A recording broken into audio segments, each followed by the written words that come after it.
we're the Kaipatiki Project, the Environment Centre of the North Shore. The purpose of the Environment Centre is to bring people together and to facilitate community action. We started when the council wanted to put in a road or a bridge in a place near to us, and one woman, Jenny Christensen, sort of kicked up a bit of a stink, and that road went ahead, but in the process she started planting trees, picking up rubbish, and lots of other people joined with her. So far about 60,000 trees have gone in the ground. This past year we've had over 600 volunteers do a lot of hours for us. We bring in a lot of money to help us achieve those things, and we try and teach a lot of people. We are sort of building up quite nicely in terms of sort of staff and tutors so that we can do a lot more, and we just always want to do more. So what we're about people, but the excuse for bringing people together are about trees, and everything we do, we try and add an education component to it. So we just don't plant a tree, it's, well, why do you plant a tree? How do you plant a tree? You have to take the plastic pot off before you plant the tree. We do have to emphasise that to a few people. And then it broadens out into a whole bunch of things. So over the 12 years, we sort of started planting trees, discovered there was a bit of money for education, and it's just built and built and built. Along the way, we've had a lot of good people come and go. Half of them have gone to the council, including Kate Jackson. But just a lot of people come through and added the energy at the right times. We interact with people from 3 years of age up to 73 years of age. There is no cut-off, by the way. And we just do a whole bunch of things. Having a bit of food there also helps. We're often a transition point for people. So baby boomers, for example, transitioning from the workforce into retirement and coming through us, or say school leavers or university leavers or people that have been unemployed are sort of coming to us to feel a bit normal by volunteering, just getting their hands dirty, getting out of bed and moving on to bigger and better things. They may stay a few days, a few weeks or a few months. This just explains roughly where we are. Everybody knows Glenfield for the home of Rachel Hunter, and we're sort of nearby to that. We would dearly love, our big vision at the moment is to build a new centre, to bring a real focus to the environment, to make a statement, and most importantly just to allow us to do so much more and bring more groups together. We really want to create a collaborative space. So we are sort of fairly ambitious, and we like working with people and helping other groups come along. Next one. Sorry, that centre, nothing's confirmed yet. We think it's going to take a few years to get off the ground, but we just started the ball rolling on it. We do want to help others and work with a lot of other groups. There's about a dozen restoration groups sort of working in and around our neighbourhood, so we try and bring them together to share ideas, share politics, share spades.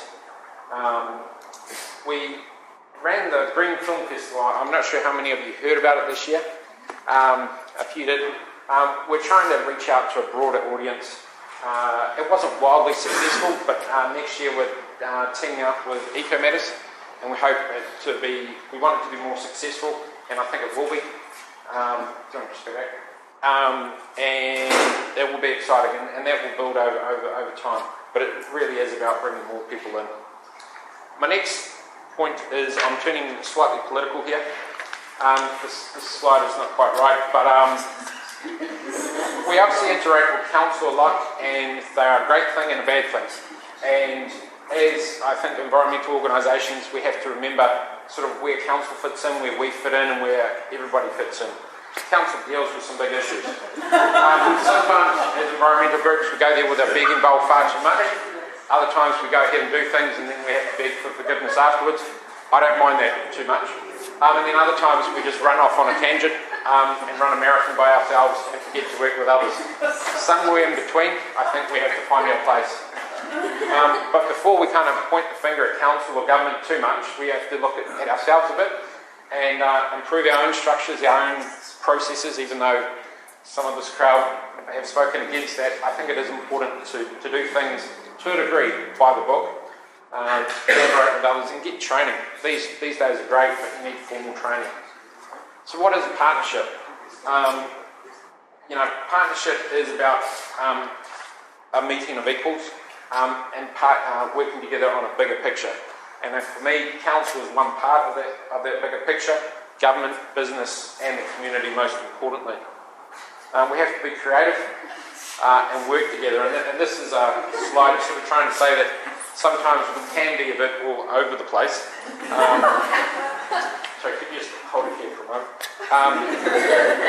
And we have to somehow come together. So I applaud what EcoMatters is doing here, trying to bring us together more. I just want to cite the example of Spark, Sport and Recreation New Zealand, and the sports sector. And throughout the 80s and 90s, it had sort of become a disparate, all over the place kind of a sector. And the last government sort of did a big review and set up Spark, and they sort of set some broad goals, one of which is to be the most active nation in the world, to have really good systems in place. And the sports sector has just really boomed. They said governance structures have to be improved, our management has to be improved, our goal making has to be improved, and that sports sector is really doing well. And while I might sound a bit contradictory, council and government to a degree has to help us come together, but first and foremost we as a sector have to keep moving forward and setting our own goals and visions, and making government and local council take on our goals and visions. One thing we do a lot with Kaipatiki is work with a lot of business groups, particularly volunteer groups, and I think we can do that a lot more and a lot better. Business is generally missing here today, but there are a lot of businesses doing good stuff. It's still probably small in the bigger picture, but we have to do more. Even Sky City has a sustainability manager. So things are changing.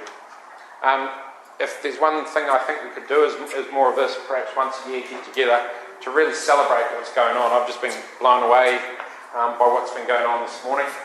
Perhaps Len's quote, most livable city could be that big vision we need, and we have to figure out where we as individual groups can fit into that picture. Just the personal crusade I'm on, we need longer term funding, so whenever you talk to council or funders, if they say 1 year, you say 2 years. If they say 2 years, we say 3 years. So we just need that stability so we can grow and develop and move ahead. This is my final one. Just hold it here. I was actually looking for a glass half full image, and this came up, and it serves two purposes here. Some big changes are coming, particularly say with oil and climate change and whatnot, and we have to be ready and take advantage of those opportunities. I'm in a fortunate position that I spend most of my day looking at successful examples of what's going on, and you know, we've been inspired here this morning already. So I'm feeling positive, like we can change the world and make things a better place, rather than it's all doom and gloom, which is easy to slip into. I'm not saying that's wrong or right, but it's just try and be inspired and let's work together to make a better future for ourselves. That's me.